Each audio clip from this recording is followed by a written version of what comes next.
Am I on? I'm on. Okay, I'm back after an hour of getting ready for you guys here. I needed to prep the rest of the. God Almighty! I need some tea. Throat clearing tea. I was getting ready, prepping for the next things coming up here. Like I needed to mix more acrylic here, and I realized when I was working on this, the real problems I have were symmetry. I had a hell of a time getting the thing to look symmetrical, and I after 3 times, I just thought, wait a second, start from scratch. So I do what I always do. I just wipe the whole thing out. I cover this all with a red and start over. Because if it's not going the way I want it, there's something wrong. So here's my palette right here. Do we have a shot of the palette somewhere, Mr. Producer?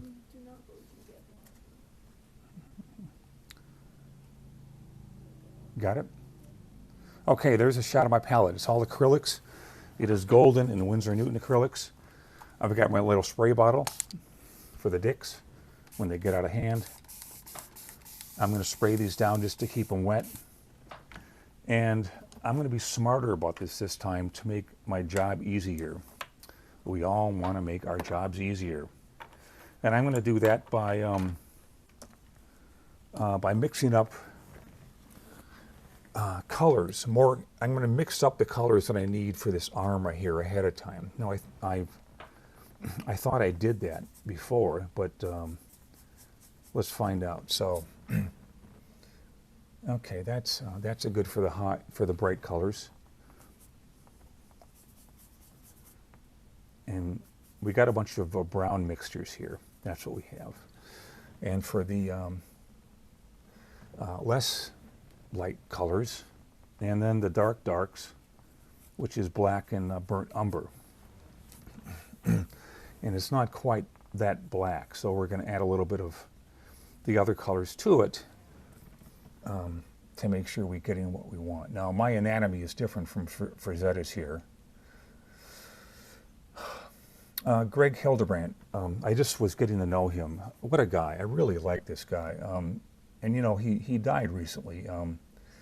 His partner, Gene, was just his lifeline to everything. Gene, and this is very typical of artists, she took care of him while he just did what he wanted to do, which is paint. He didn't want to worry about grocery lists or doing the laundry. He wanted just to paint, and it was Gene that let him do that. Jean herself has got health problems. What a drag, I tell you. And she's having to work through that on her own. But in the meantime, I've got some skulls to put in. We're going to try to get those in, and we're going to try to finish off the arms here. Now, I tried to do it the Frazetta way. It did not work for me. Why didn't it work? I don't know. Maybe because I'm not Frazetta. But I am going to try to do my best here to get some colors in that I think are color appropriate. And then from those pre-mixed colors, I'm just going to go in and attempt to render these in the way that, pretty much the way Frazetta did it. People ask all the time, was this guy really as good as he said he was? The answer is yes, he was. Yeah, he had his little things, like he wouldn't admit to doing a lot of photo reference stuff like that. That was just silly. You don't gain respect from fans when you act like you're a god. What fans want to know is that you're like everyone else. You just you have either been doing it a little longer, or you're more dedicated to the craft, things like that. That's all it is. Let's put the light stuff in here.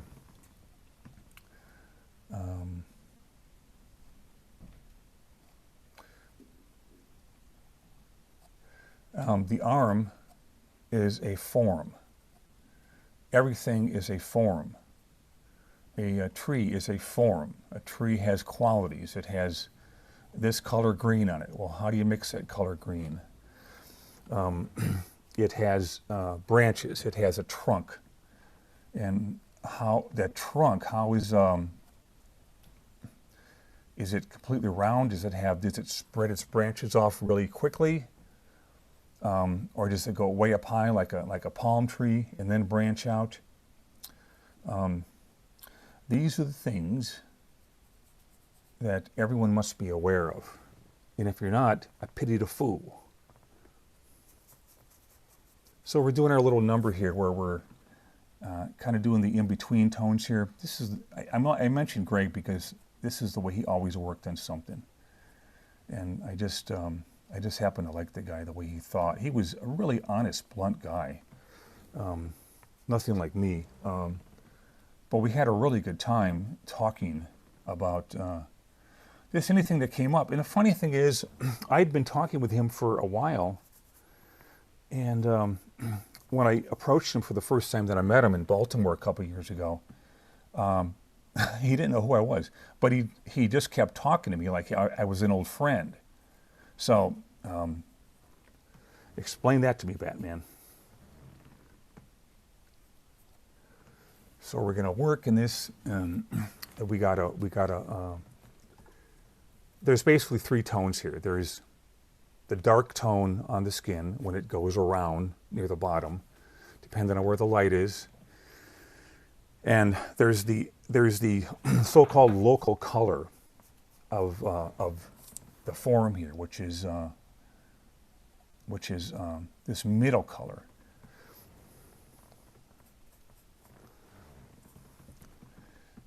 And then there's the light colors that hit the light at just the right way. And those colors are the darks. So when a form is round, it has to go from a light side, assuming there is a light, depending on what kind of light. Is it a bright light? Is it a dull light? Whatever. Think of it as real life out in the sun. Think of it as a cloudy day and a bright sunny day. And then it goes into evening, all that kind of stuff. Because that's what you're simulating in the studio is actual light. And before we had light bulbs, we had the fire. And before we had the fire, we had discos. And we had that wonderful ball to look at and dance to and be able to see who we're dancing with. There is a little bit of a, here comes the cool vein stuff. Now everyone that lifts or does something exercise-wise knows how these veins go. These are all bicep veins.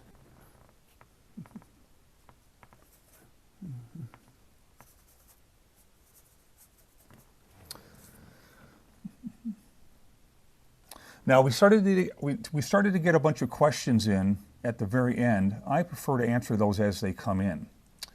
So you guys that wait till forever, wait not. Get them in and we can talk about them as they come in. This is harder than I thought. This should not be hard for me, but it is. How dare it be difficult? Okay. We have one from Jay Gordon. He asks, "Hey Steve, has the Riley method remained something you employ for head and figure drawing? And have you visited the Watts Atelier? Yeah. In San Diego?" The unpronounceable word, atelier. Yes, I've known Jeff Watts for a long time. He was at the Calabasas School at a different time than I was. I think earlier, when he was young, like 18 or 19, and he would have to drive up from San Diego to Calabasas, a good 2.5, 3 hours. I only had an hour drive, But yes, I know Jeff. He's been trying very, very hard to maintain the system, the Loomis, the Riley, all the things that he was taught by Fred Fixler, who was the teacher of all these guys. I never had Fred and didn't want him probably. He was kind of a screamer. I'd been through screamers. I would have hit him. So that wouldn't have worked out. But that's what Jeff had Glenn for a teacher. For figure drawing, for quick sketch, for head painting, for charcoal, gouache, all that stuff that he talks about in his programs. What was the other question? Oh, the Riley method, right? Yeah, does it remain something you employ for head and figure drawing? I have knowledge of it. I've kind of evolved into my own thing based on, I would say, more of a Loomis kind of method. It's more structural. It's a rounder. You think in the round more. The Riley rhythms are nothing more than one-dimensional rhythms, and I don't think it has any of the advantages of the Loomis method, because that's when you start thinking of actual form in the round, which is everything. But that's just my preference. Obviously, Riley would disagree with me.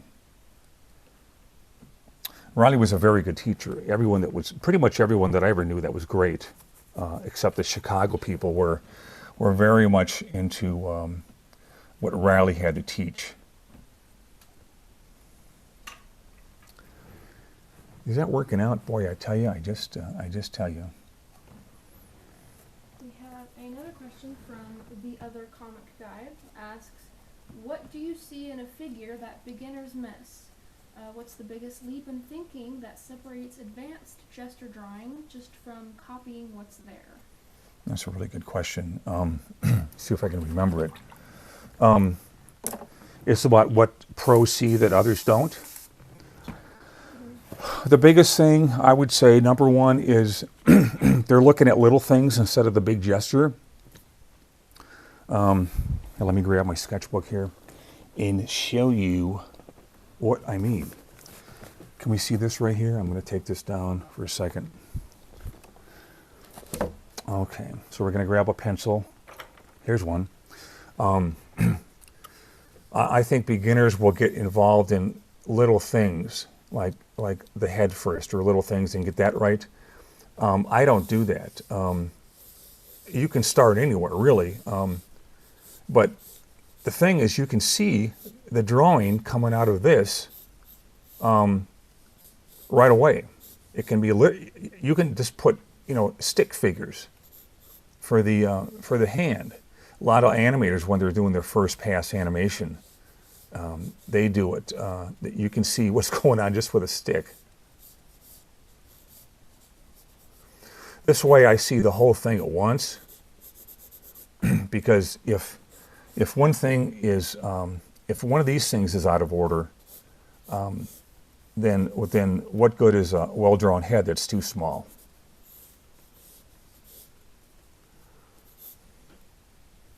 Actually, that should be reversed there. Yeah.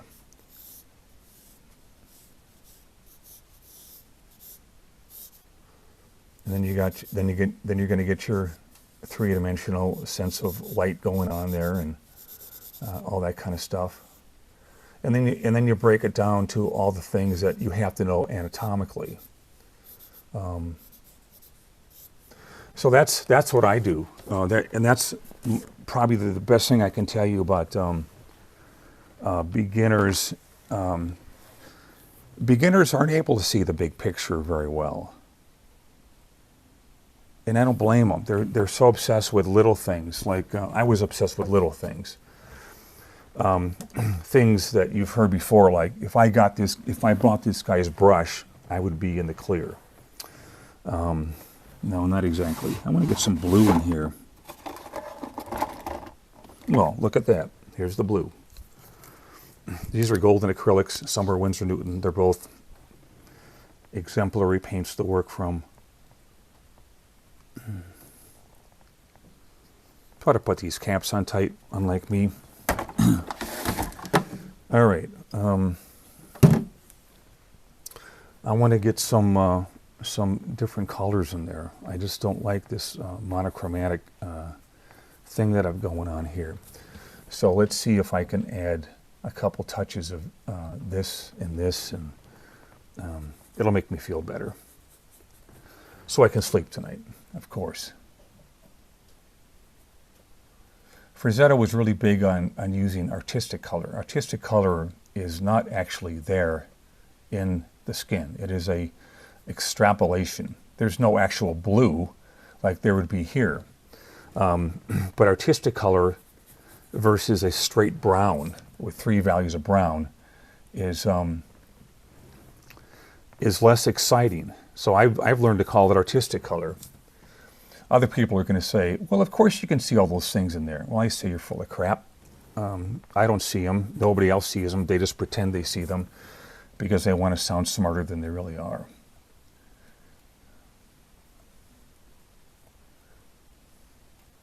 A definite no-no here at Dude Central. So I'm kind of blocking the whole thing in all over again, which is kind of pathetic. But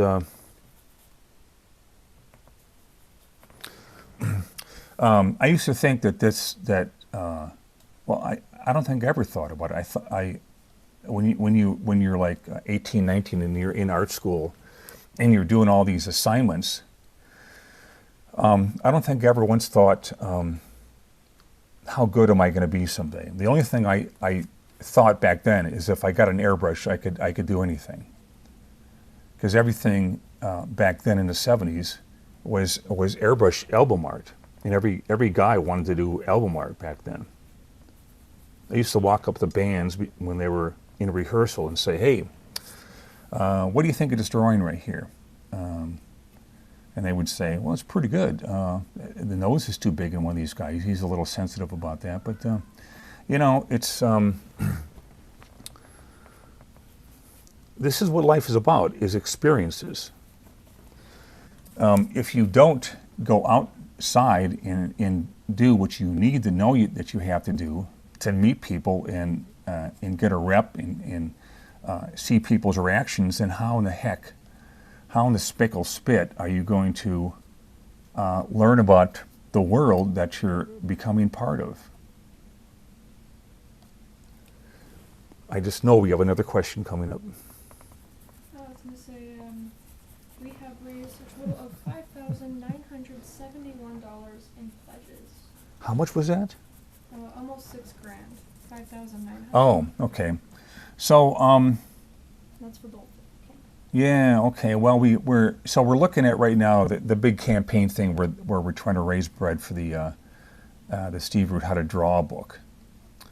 So once Steve Root figures out what's going in the How to Draw book, it is up to you guys to give us the bread so we can splurge on the printing, and I can have my cheese and crackers and maybe some art supplies. But that's just a guess. Don't quote me. Well, we do have another question. This is a commenter named... Yeah, commenter from where? Named Farbin. Farbin, that's cool name. He asks, what's more difficult to manage? What's more difficult to manage? Acrylics typically drying darker, or gouache and watercolor drying lighter? Well, gouache dries darker. I've never known. I have people that tell me gouache dries lighter. I don't know what the hell they're talking about. Gouache dries darker. Every paint that is water, involves water, dries darker, except for watercolor. For some reason, watercolor and in its makeup of various things dries lighter. Don't know why, it just does.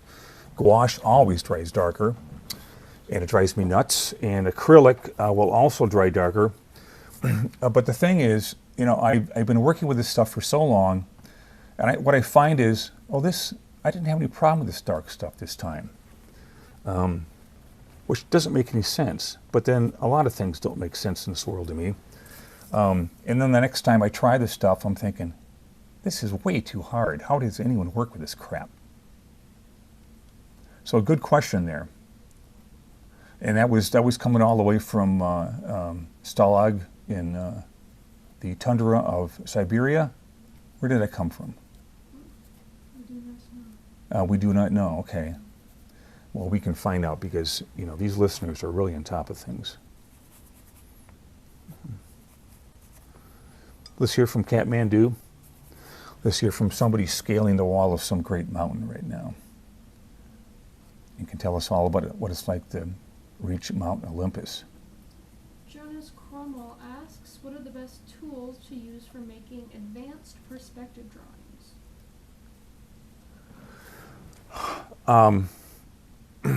So Mr. Cromwell wants to know what's the best tools for doing advanced perspective drawings? Knowledge and perspective. That's it. If you don't know perspective, 1.2.3, you can't do it. How would you expect to do it in the first place? But if you knew how easy it was to do perspective, and this is coming from a guy with no math brain whatsoever. God, if I can do it, then you guys should be able to do it too. So we kind of got this. We need a few more lighter halftone kind of things going on in the light area. Just a little bit of this and a little bit of that. Let's see if we can make that work. That's too light. This may be just right, like Baby Bale.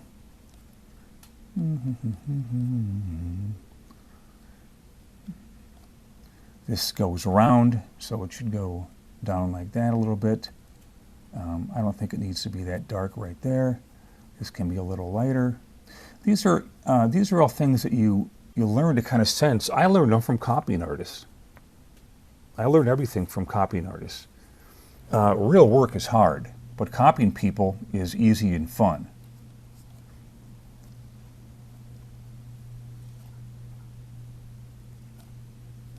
So that helps a little bit. We have a question from Jim Gillespie. They ask, He must be from Wisconsin. Only Gillespies live in Wisconsin. Yeah, go ahead. how do you handle the anatomical structure of multi-limbed figures? I'm always concerned about capturing the skeletal muscular structure properly for such characters. Oh, honestly, that's no big deal at all. You just take normal anatomy, and once you figure out how that works, if a guy's got 4 arms, that means you just need to double up his arm arrangement. He's got to have 4 scapulas, and just reason it out. Just duplicate what you have up here in normal 2 arms, and bring it down lower to make it conform to 2 more arms. It's really kind of simple, actually.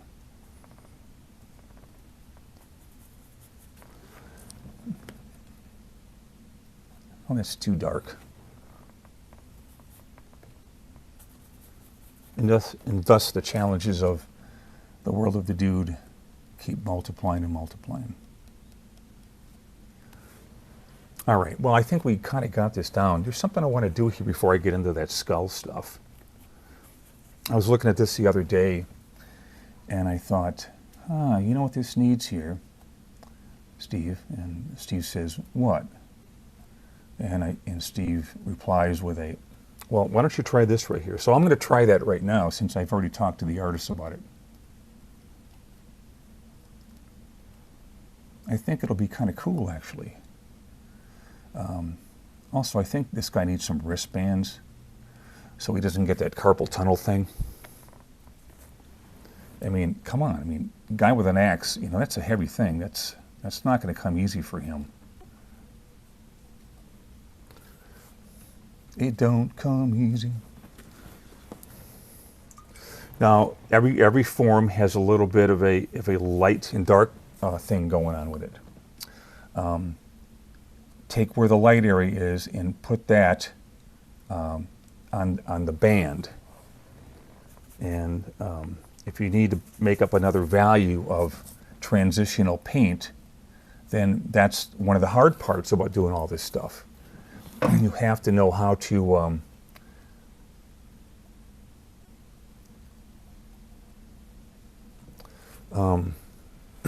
you have to know how to really know what you're doing with painting, because painting is nothing more than adding tones to a form of some kind. This is a human form. So let's put the little things in here that I was thinking about.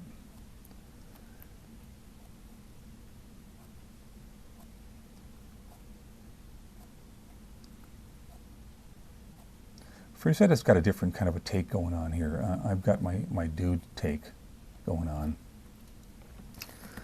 And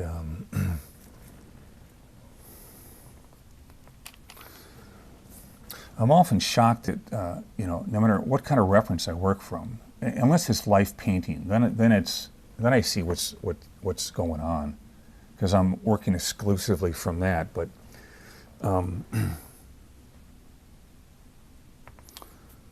when you're working from copy or one of your own pieces where you have to invent your own stuff, there's a lot of inventing going on. And I always thought that would be kind of a no-brain kind of a thing, but it is more than just a no-brain kind of a thing.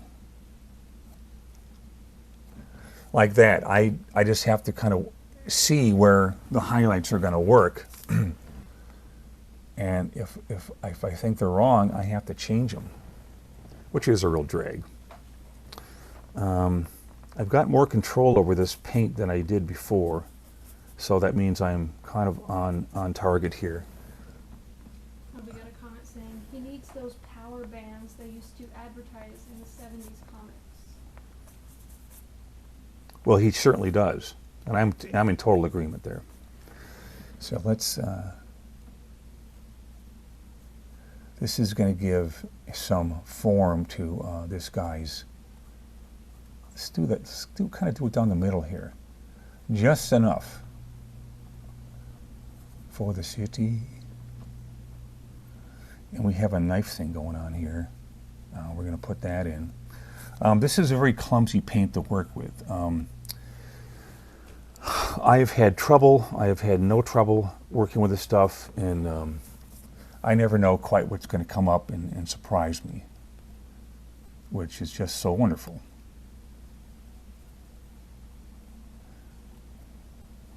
This is kind of a dry brush kind of an ordeal here.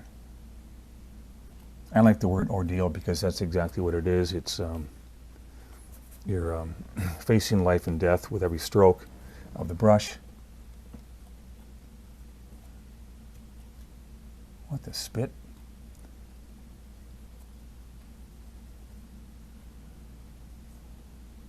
Oh, and this little thing right here, this is going to need some kind of a shine because it changes form a little bit there. Let's bump that up a little bit. Florida, what do you think? We have raised on both campaigns so far a total of $6,246. Okay, so we got $6 grand. We're doing good. What tends to happen is things fall off at a certain point. Why does that happen? I don't exactly know why that happens. I think the cool people pledge first, and then the other people from a different lot in life kind of come in later and think, well, I'll do it later, which is what I would say. And then you never do it, but that's okay. I'm like that too. I haven't had art supplies in how long, Super? Months, right? Probably since December. December, huh? Birthday. Well, for me, it feels like 1 billion years. So there's some added color to that. I think that helps a little bit there. Oh, you know what? I think I can add some little bit of folds here because I know they would be there. Do I mess with those folds or leave them the way they are? Well, I don't know. Let's grab a smaller brush here and put in. Remember, we still got to put in the skulls, and we're going to put in the knife. I'm going to add some blue to that, just because.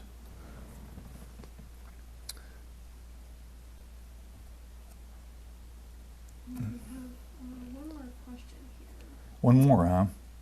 So far, These guys just can't get enough, can they? No. the other comic guy comments, when telling a story in one image, how do you use pose, layout, and color to lead the viewer's eye and emotion? He says he would like tips for keeping it clean but powerful. That can't be taught. The only way you can learn that is through looking through examples of your favorite artists, soak up how they do it, which is going to happen inevitably anyway, and just it's much more of a thing that trying to describe what something tastes like. You're better off just not trying to figure it out too hard. Just kind of you just do it. The only way people do things is because they want to. They don't do it because nobody does something because they don't want to.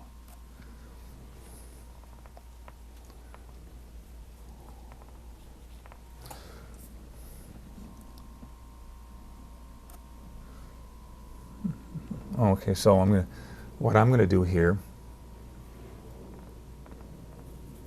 is, I'm always saying, well, there's the belt, okay, so it has to go over the belt, it's going under the belt, and there's the knife. Now, really all I need is a couple really strong lights. Metal reflects.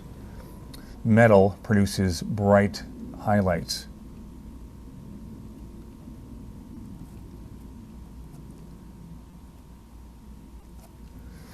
And they don't always have to be that uniform. They could, like Frazetta would do here, because he knows so much about stuff, is he kind of lessens them as they go up here.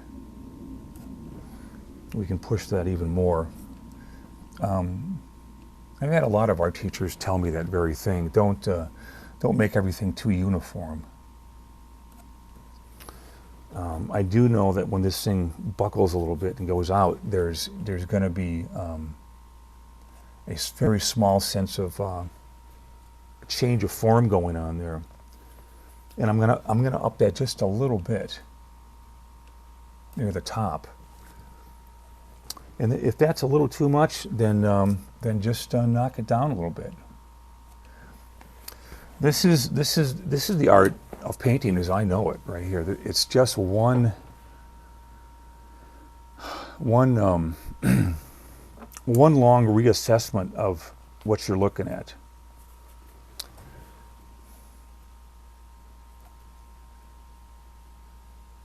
Another thing that I find very interesting is, what do I find interesting?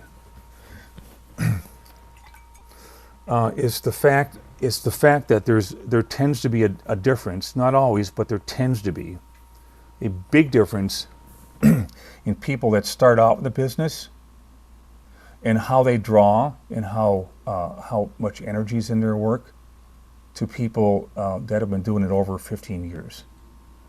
I kind of had this adage for a while that if most people can last 15 years and then their work doesn't quite look the same anymore. In other words, it's a lot worse.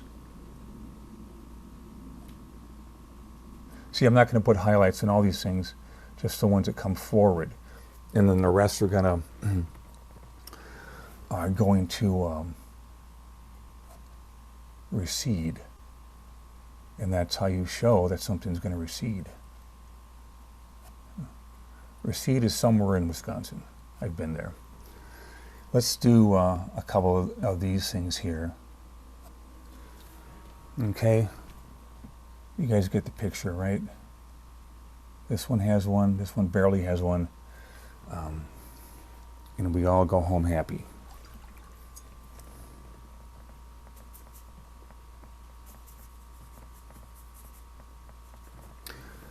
when you run out of paint, you can't paint. So replenish your paint.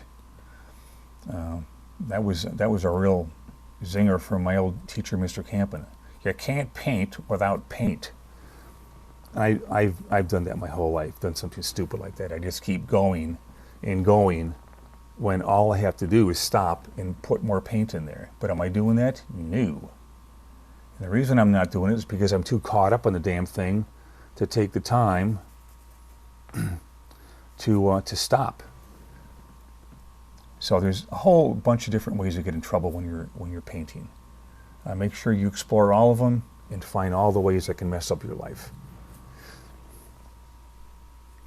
I think that I'm going to, I say that a lot, I think I'm going to, let's do, oh, you know what? Let's put some of those Roman things going on here.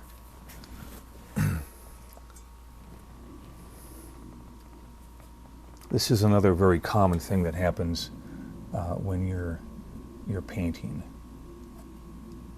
Is you're starting to see little things that you can add in. A guy like Frazetta, that would be very, very common, because he starts with a very broad block in, like the classic guys do, like Wyeth and people like that, and you know, those kind of guys.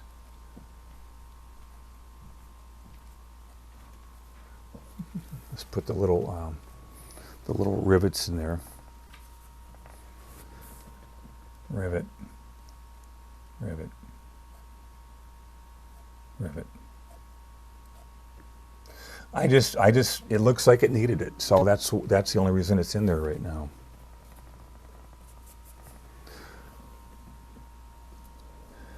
The journey of going from it's actually very interesting to me how how things go from start to later day kind of situations with painting. Now remember, there is no law that says you have to get better with time. You may find that that's just not true. We're going to do some of this Frazetta broken color stuff here. That's going to be consistent of green and blues and a bunch of other stuff. Push the blue a little more. And that's, again, that's what I call artistic color. I also want to, I think this is a good time to go on about art teachers and how much I can't stand them. You're only as good as your art teacher if it comes to learning something that they're supposed to be doing for you, which is explain as simply as possible the fundamentals, so you can take those fundamentals and go somewhere with it. That was the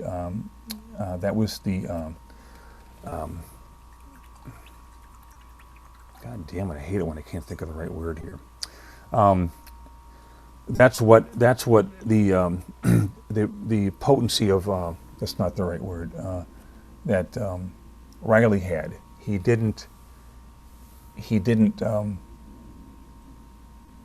taught people how to figure things out for themselves.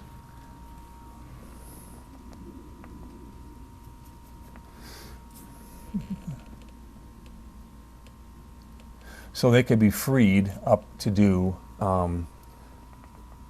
to be themselves, to let their own thing take over. Oh, we can't forget those veins. Now, this is a funny, these vein things are actually very interesting. You cannot overstate these. So we're going to try to go in just dark enough. And I know there's ones that come out like this. They can't look like rope, okay? You have to, you really have to do these in a very subtle way. They really have to stand back. And I will attempt to do that.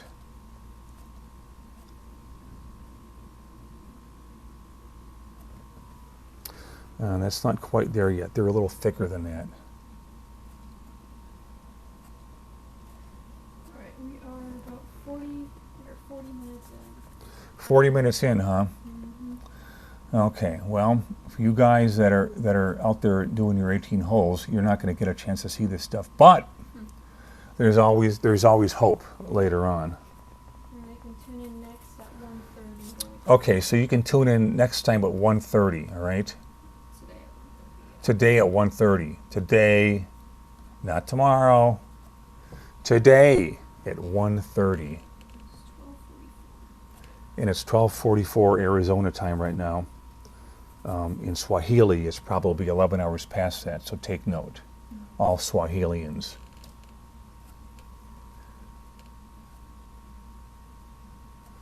There's that vein thing going on there. Now let's get a different color in there. That does. We need much more of a of a standout color than that blue stuff there. I'm going to be very selective about where I put this red here.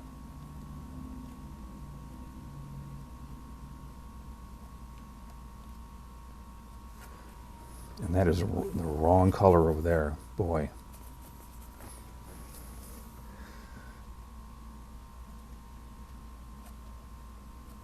Oil paint is different, and that's going to be coming up next. So oil paint it is. We're going to move over to the oil painting station, which is all set up and ready to go. And you can delight yourself endlessly with the properties of a entirely different kind of paint made of the sap from trees.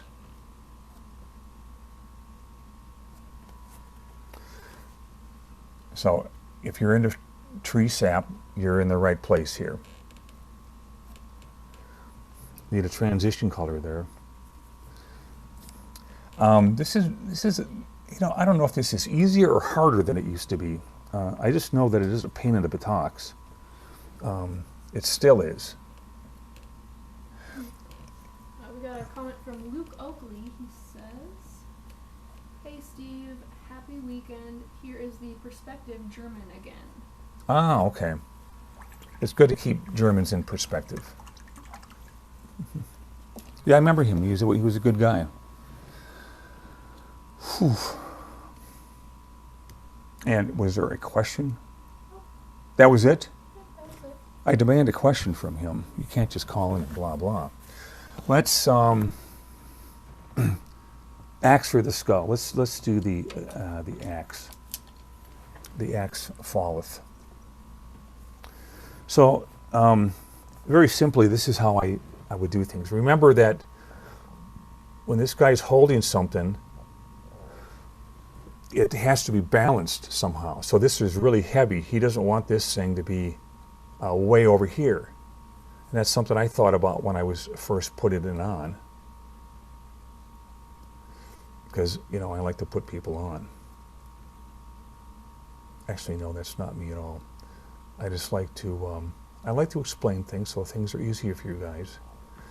So that's a good blocking right there of the average color.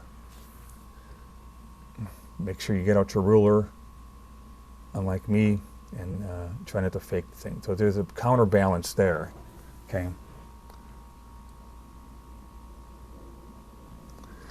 And now, let me show you what I do to the method that I use to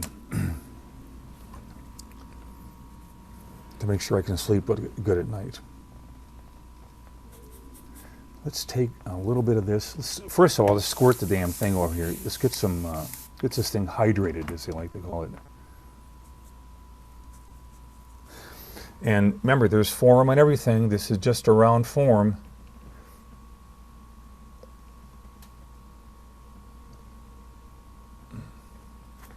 And from here, you can, there's going to be different manner of things.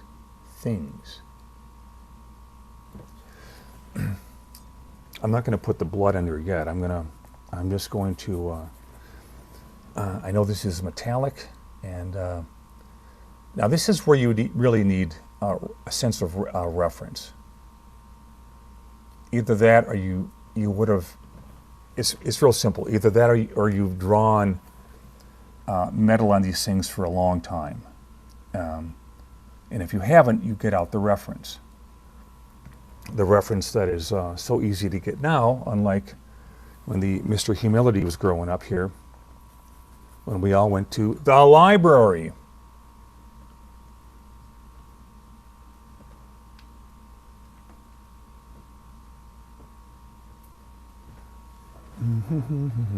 So let's get some more of that broken color stuff in here that I keep talking about. Broken color. I remember the first time I heard that, I thought, what does that mean? I've kind of picked it up kind of fast. It just means that there's different tones within tones. Like if something's yellow, you can put yellow green, and then you can put yellow red, that kind of stuff. I think this thing needs some real highlight in there, some real tough popping kind of a thing. We are creeping up on 50 minutes. Did you hear that guy? 60 minutes is coming up in 50. Oh, 50, yeah, okay. So just a little bit here. We're creeping up on something very creepy.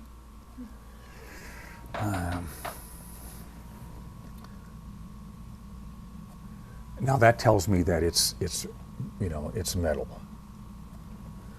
but it's reflected in a certain kind of a way too. It behaves to the laws of reflective metal. This is flat. This is round, and that is as far as we got today. A couple extra touches to redeem myself from past mistakes, and. The journey is essentially completed. Not. We still have to put the skulls in. But we got this far right here. Oh, there's a little thing I saw. You can't go yet. This is a little thing. Very poorly done. We gotta cut in on that a little bit more. When the paint is actually very wet right now, it's very hard to use that. But that's just me. Every artist is impatient in some way. Once you get into something, you kind of don't want to stop. And that was kind of one of Mr. Campen's adages. All right, guys, there you go. No charge. Keep your pledges coming in, as in, I, Steve Rude, pledge to give the dude, who is well in need of art supplies, granola, and root beer, at least half of your paycheck every week, maybe every day for you rich guys. For your rich guys, let's up it to $1,000 a day, and then we'll be just fine. We won't have to bug you guys anymore. Does that sound good? I just have to find some millionaires. Not only that, I need a millionaire to do my show, my cartoon show. But in the meantime, while we're looking, and while you're looking, helping me look, there you go. There's my Frazetta example right there. There's many more things to be put in there. And hopefully at a different time, you'll be able to see those things put in once I put them in. See you in what, an hour? 1:30. At 1:30. See you then. Send us your bread. Bye-bye.